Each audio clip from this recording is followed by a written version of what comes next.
Success Insight shares the stories of the people with passion and drive who make things happen in the world. Here's your host, Howard Fox. Hello, everybody, and welcome to another edition of the Success Insight podcast. For my co-host, Randy Ford, this is Howard Fox, and I hope you are having a fantastic start to your week. Our guest today is the author of Proposition 13, America's Second Great Tax Revolt. Now, Charles Guarria has a 15-year career as a librarian that has taken him from Wall Street to academia. In addition to this book, an accomplished writer, researcher, and he's presently authoring two new books, one on baseball and one on music. And we'll let Charles talk a little bit more about that in just a few minutes. Chuck, welcome to the Success Insight podcast. Hope you're doing very well. I'm doing great, Howard. Thanks for having me.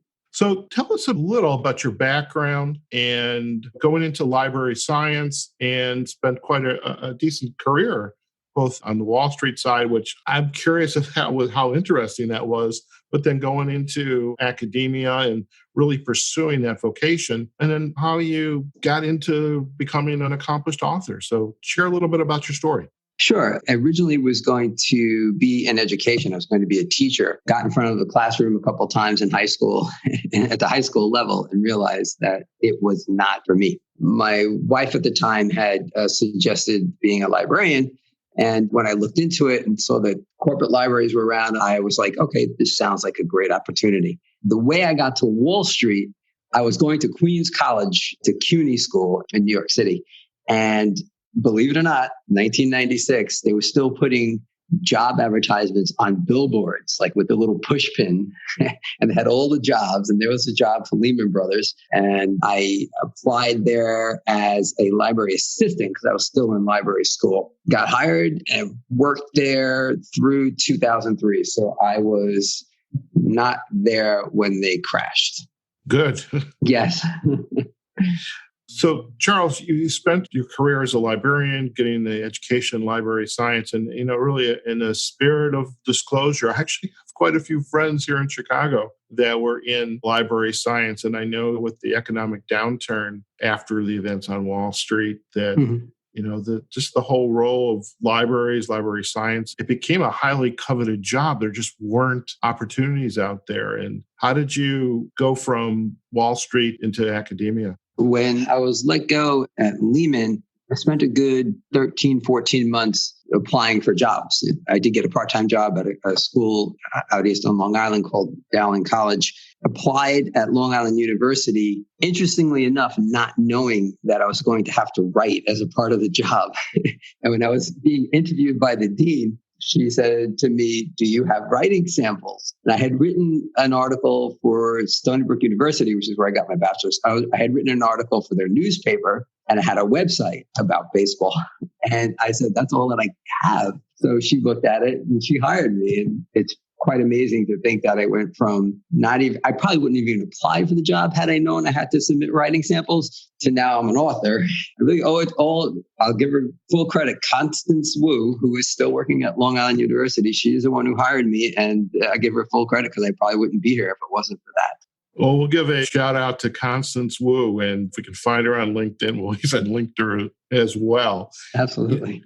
That's pretty amazing. I mean, you not knowing that you were going to have to be proficient at writing and having a requirement to publish, and how that has now, as you rightly say, evolved into becoming an accomplished author. And speaking of becoming an accomplished author, tell us about Proposition 13. I remember this growing up back in the early 70s. I just was graduating from high school. I've just shared my age. That's okay.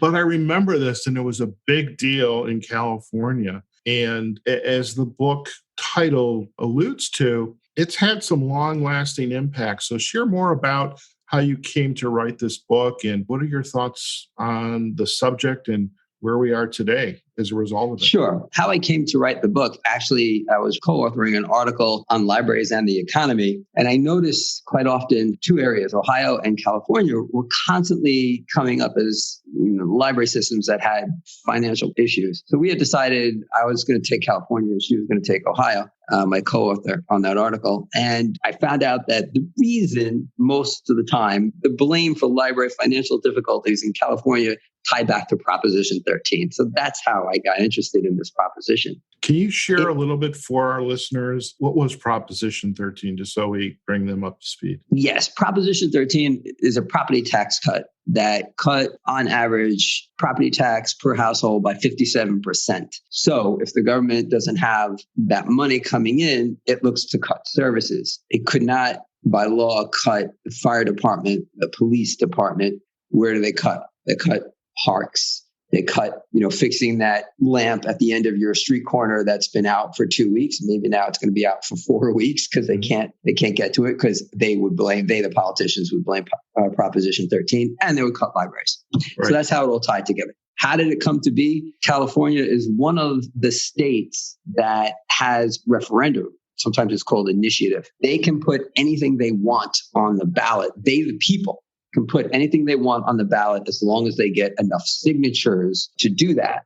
So these two gentlemen, Howard Jarvis and Paul Gann, got the signatures, had Proposition 13 put on the ballot. Very straightforward approach of, if you vote yes to Proposition 13, you'll save X amount in year 1, X amount in year 2, all the way out. It was a very straightforward campaign, because other people had tried this, including Ronald Reagan, to cut property taxes when he was governor of California. And also Governor Jerry Brown tried to have an alternative to Proposition 13. And most of the time it was viewed as their ideas are too complex and either too late in the case of Brown and his battle against Proposition 13. They were very straightforward. The people behind Proposition 13 were very straightforward. Citizens understood it. I'll save money if I vote yes. They voted yes. It was an example of the people taking back power from the government, because the government, they felt, was incredibly inefficient. And it's true in the sense that the government of California at that time had so much money in their surplus, they didn't know how much they had. I detail this in the book. They would state anywhere,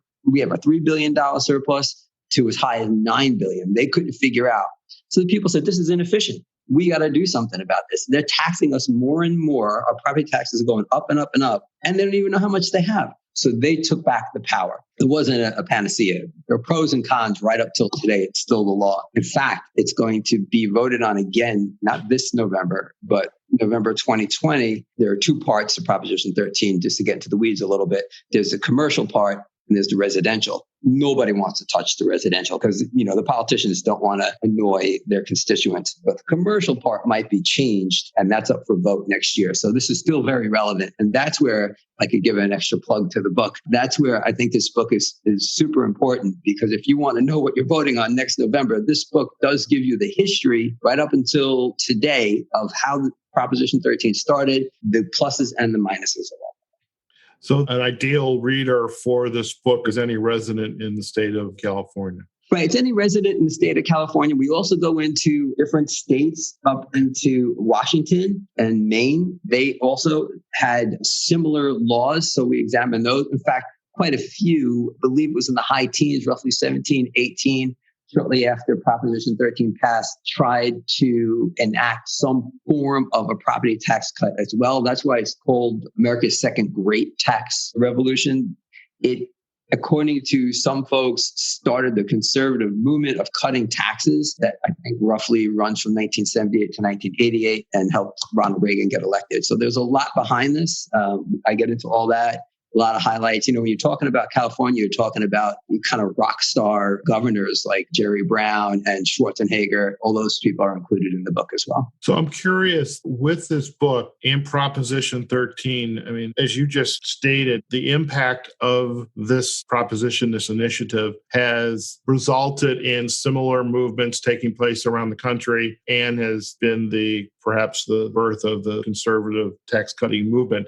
And to this day, the Republican agenda is tax cuts, tax cuts, tax cuts. And while they're there are unanticipated consequences. You have services continuing to get cut, et cetera. And I know we don't want to talk about politics, or at least I don't want to talk about politics. But what other unanticipated consequences were there as a result of the Proposition 13 and initiatives like this? And before you respond to that, the citizens voted, you're going to cut my property taxes. Great. I have more money now in my pocket. There were the unanticipated consequences, so the impact to the libraries.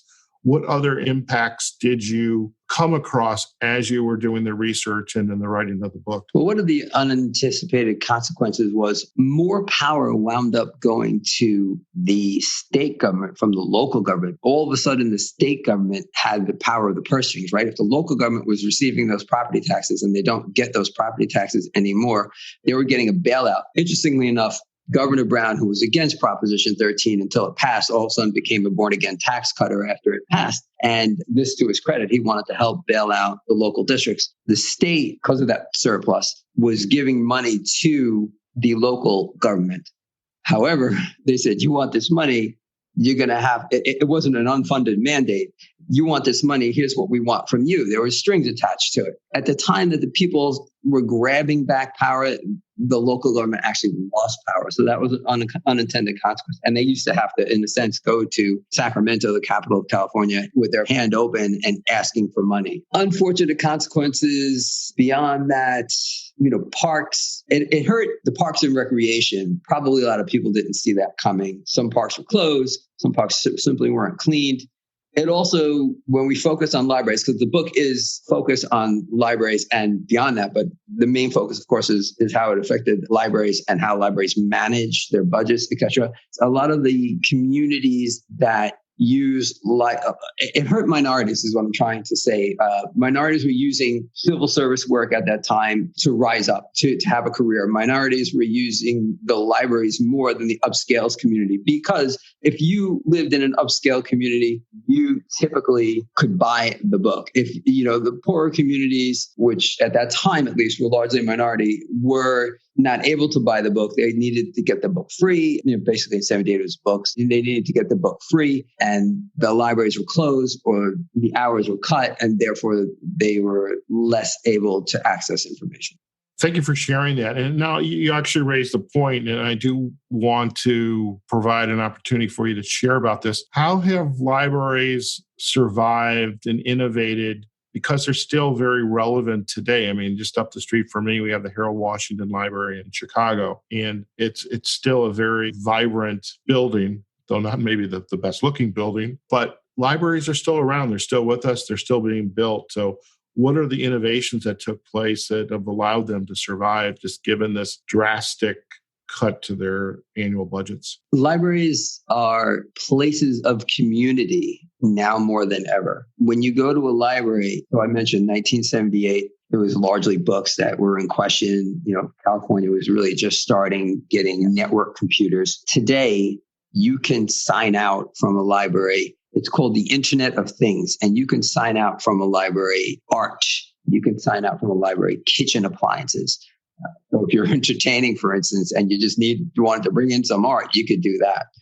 The Jacksonville Library actually has weddings. It's quite beautiful. Their website, Jacksonville, Florida, you want to check out. They have a beautiful 2 or 3 floors up, open deck, pool with water streaming from both sides. It's really good. And a catering hall right at the library. Maker spaces, which is based on art and getting people within the community together to do paper crafting. Of course, it's still story time for parents and their children. So it's a place of community. There are talks there now. Music. I've gone to see musical performances in the summertime in New York.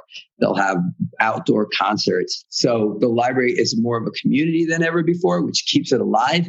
And also, it's important, like your listeners, to know that libraries aren't warehousing information as much as they are getting it out, disseminating it. There is sometimes this feeling that libraries are just housing the information, but we all, as librarians, want to disseminate information. Are libraries doing a decent job of marketing themselves? And I know you just shared about the Jacksonville Library. It sounds fascinating. And I know, like in Chicago, when you go to the upper floor, it's just shelves after shelves of books. It's actually the old Chicago Library has this wonderful venue for parties and receptions. So great.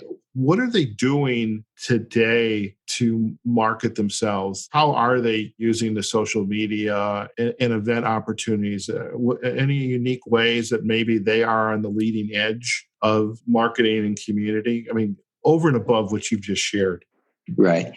I don't think on the whole, the libraries do a really great job of marketing. I would imagine there are a lot of people who are going to listen to this and say, oh my God, I didn't realize that libraries were doing all those things. Maybe we should go and check out what they have. Well, we should plug, Chuck, that, hey, go out and visit your local library, see what they have to offer, events that they're holding. That'll be a good plug for us. Absolutely. I totally agree. I think they are on social media, as you mentioned. I no longer live in New York, but I still follow the New York Public Library on Facebook. I follow libraries on Twitter. They are there. So at the very least, I would encourage your listeners to hop on their favorite social media and find their local library so they can stay in touch with what's going on. Get a library card. That's always a great thing to do. I would have to say that was well-seeded information from you and maybe a little bit from me, but I think the use of social media, having the right hashtags, we'll get this podcast out and we'll make that plug, for whoever's listening to our podcast, and they're all over the country, North America for that matter. Go visit your local public library. It's a wonderful place. And speaking of Facebooks and Twitters, where's the best place for our listeners to learn more about you and your work? I am currently building my social media network. I do have a whole bunch of pages, but perhaps the best place that you can find me right now is Twitter. And I go by Chuck Long Island. If you go to twitter.com/Chuck Long Island, you'll find me. Excellent. I'm also on LinkedIn. I have the Amazon author page. I have Facebook page that's personal and author. So you can find me in all those, but the main place to go would be Twitter, Chuck Long Island. Excellent. And we are going to put a backlink to your book page on Amazon so folks can learn more about you. I know you had a really nice author's bio out there and they can have an opportunity to purchase the book. And speaking of purchasing the book, I am curious, when you were writing this book, who was your intended audience for it? My intended audience for the book comes down to two main categories. One is anybody who works in libraries or is getting a library degree, any library student, and also MPA students, Masters in Public Administration. Because you're going to get a lot of, what did the government do, which is where the MPAs would be interested, and a lot of what the libraries do. Because we do go into budgets and personnel decisions, budgetary decisions, services, and what services the library should cut, and how government will start prioritizing when they get less money. Very, very much so. It dawns on me, too, the book is so incredibly important to within the public dialogue of we want, for example, those budget cuts. Or tax cuts. We don't want budget cuts. We want tax cuts. Yes. There are unanticipated consequences. And I think it's in our interest, again, whatever side of the political spectrum you're on, to expect that your local, your state, your federal politicians are giving you answers, not just talking around the question and the answer, what they think we want to hear. Because just looking back, I know this proposition affected, in the state of California. And I remember even here in Chicago, the, Friends were affected by the budget cuts at the library system. So it's just so important politically to be tuned into what's happening. We can't just have our heads down, playing games on our smartphones or on our PC. Charles, in addition to the book we alluded to, you're writing a couple other books. Can you share briefly what those are about? Sure. I'm writing two right now. One is a book about a baseball coach. He actually does not have a name at the moment. So when I say baseball coach, that's what he's referred to. And that's part of the mystery of the man. It is about his personality more so than X's and O's. So if you're not a sports fan or a baseball fan in particular, yes, there will be some strategy involved. You can't not do that. But he's a very complex human being who has hopefully a few things that people can empathize with, but hopefully a lot of things that people are going to be like, I hate this guy. What did he do next? It's that kind of thing. Until the twist comes later on down the road where maybe everybody's going to be like, oh, if I write it correctly, everybody will be like, holy smokes, I didn't see that coming. It's more about his personality with baseball as the background of his life. The musician book is the one that I focus most of my attention on. And that essentially is the musician comes to the fore in 1971. He's heavily influenced by Jimi Hendrix. That style of music affected a lot by Hendrix's life. And it's a book that travels from Puerto Rico to New York, to Toledo, out to California. I've encompassed the entire United States in that book, hitting all aspects and striving very much to represent each part of that country and the characters in that country precisely as they would. So in other words, if I have somebody in Toledo, Ohio in my book, which I do, he's not going to say, forget about it, like somebody in New York would. So that's an interesting part of the book. I make sure that it's realistic. It's called realistic fiction, and that's what the musician book is about. Fantastic. And we certainly look forward to hearing when the book has been published, and perhaps you'll gift us with coming back on the podcast and talking about it. And I would love to. Yeah. And by the way, you mentioned Toledo, which was just down the road from my hometown, Detroit. And when I hear Toledo, I think of Tony Pacos. But so anybody from Toledo, you'll know what I'm talking about. I will divulge that Toledo does play a rather large part in this book. That's why I paused to talk about having somebody in Toledo actually speak like a Midwesterner. So if you give me some tips on that, I would love to hear. I don't know that we would necessarily say what you're talking about, but that's okay. Yeah, exactly. I mean, there's the Chicago dialect, from the Bears guys. I was at what do you call those things before the game when you tailgate? Tailgate. You can tell I've not been in enough tailgates, but I was at a tailgate and literally there were guys sitting out with their Bears jackets on the old chairs, drinking beers and having hot dogs. And I wanted to take a picture, but I didn't. But it's just like, oh my God, this is it.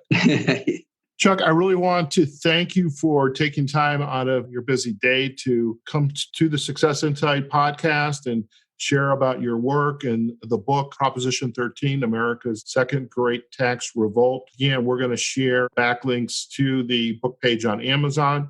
And folks, again, go and follow Chuck on Twitter, twitter.com, Chuck Long Island. But again, we want to thank you for joining us today. Great. Thank you for having me. All right, folks, there you have it. We had Chuck Guarria, author of Proposition 13, America's Second Great Tax Revolt.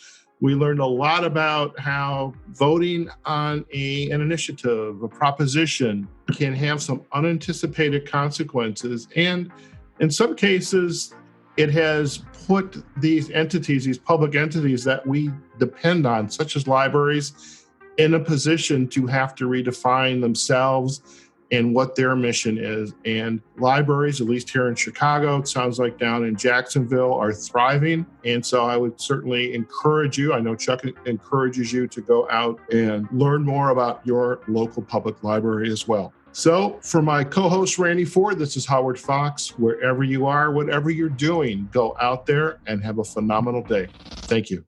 Success Insight is a production of Fox Coaching and First Story Strategies. Find us online, successinsightpodcast.com.